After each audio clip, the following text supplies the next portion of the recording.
Previously on Legend of the Galactic Heroes Journal, the Gaiden Edition.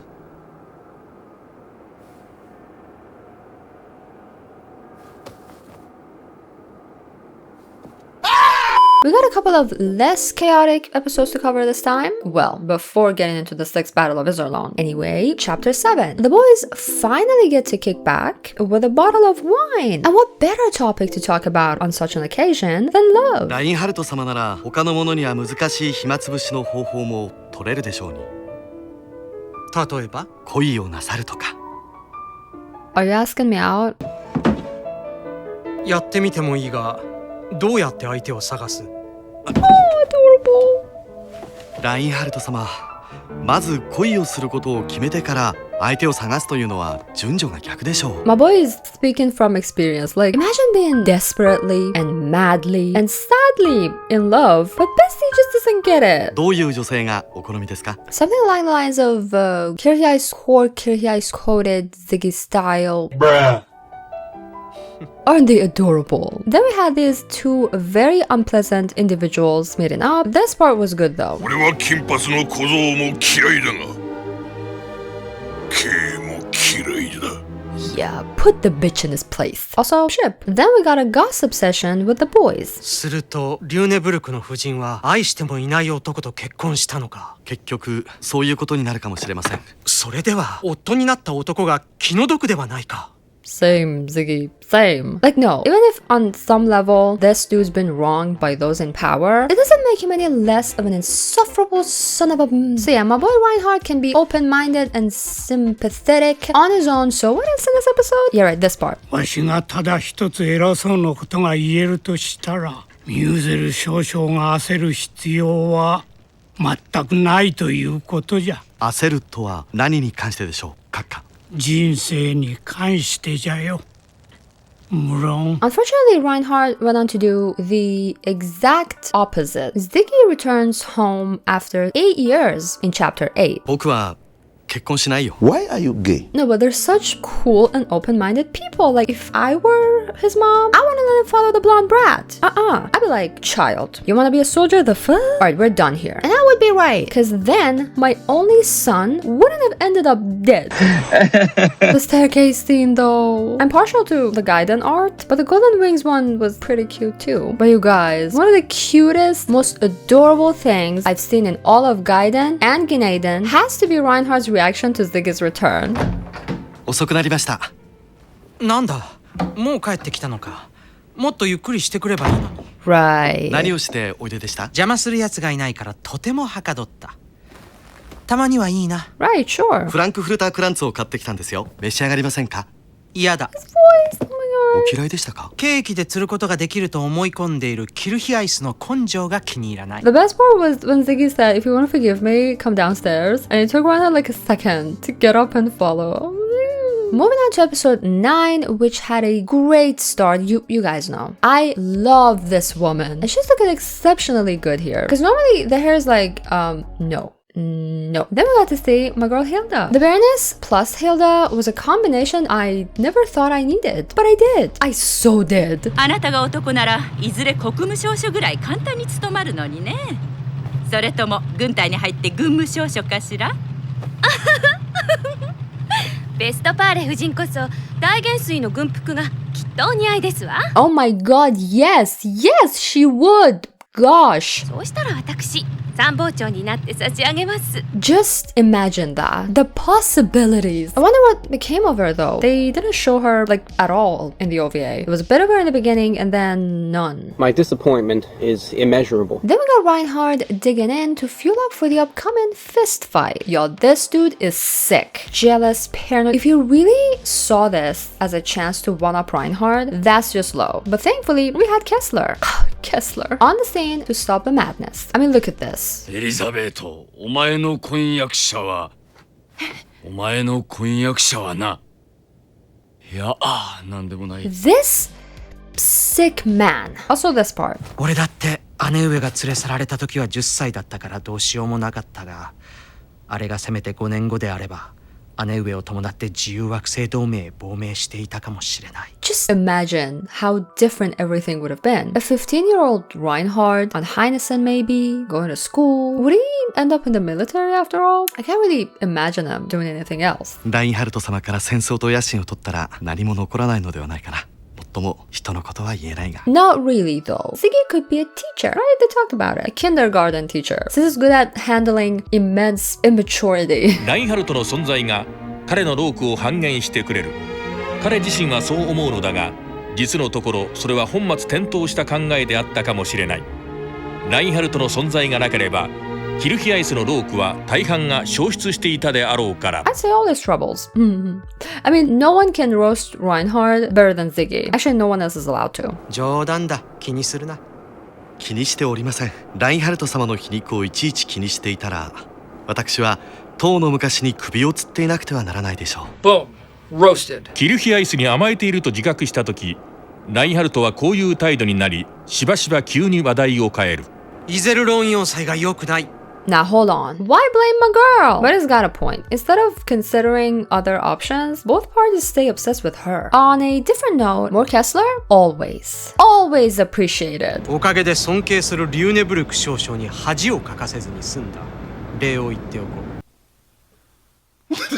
There are two things that, while watching the show, that feel like coming home. You know, that coziness, warmth. One is returning to Iserlohn. Like, doesn't matter who returns, like, everyone who comes back to Iserlohn, like, home. The other is switching to the Alliance's side. A specific side of the Alliance's side, you know what I mean? You know what I mean. We got wisdom of Wenli that basically goes hand in hand with Reinhardt's wisdom. That's why they're such a delicious ship. いや、我々は銀河帝国と戦っているのであって、イゼルロン要塞と戦っているのではないということです。要塞が建設された時、我々の祖父の世代は錯覚してしまったんです。帝国軍に勝利するためにはイゼルロン要塞を落とさねばならないとね。まあいずれにしても力ずくでイゼルロン要塞が落ちることはまずありえませんよ。 Yup. And soon the stage was set for the two of them to go up against each other. Even if it's still indirect at this point. Like Reinhardt went around the battlefield being such a menace to the Alliance forces, like to the point where they had to do something. And who's gonna do the thing? Miracle Young, formerly known as Good for Nothing Young. He was probably happier staying known as that. But life had other plans in store for them anyway. Rose and Ritters are here. That empty seat though makes me think of the fact that Bloomheart is next, and then Walter, but no one would have known at the time. So Walter is out for blood. 彼の部下と、そして愛人の死に責任のある男リューネブルク。不敵で有能な旧指揮官を打ち倒してこそ、シェーンコップ自身が心理的な再出発を果たしうるはずであった。 Isn't that an unreasonable fixation? Much like the obsession with Iserlohn, I'd say.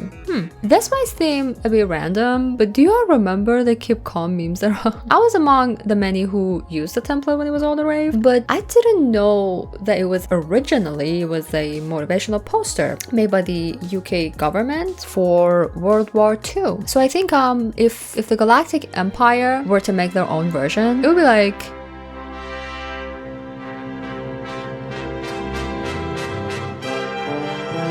if I were to summarize episode 11, it would be something like, やれやれ。 y'all know the drill, let's get it. Nah, not under my watch. These motherfuckers about to get us all killed, my goodness. Who's the jerk killing my vibe? Damage control. Positivity, emotional support. Lunenburg! Lunenburg, come out! Anticlimactic yet unsettling death. The denouement of Lunenburg's story plus Book of Dirt. No thanks. Alright, see ya.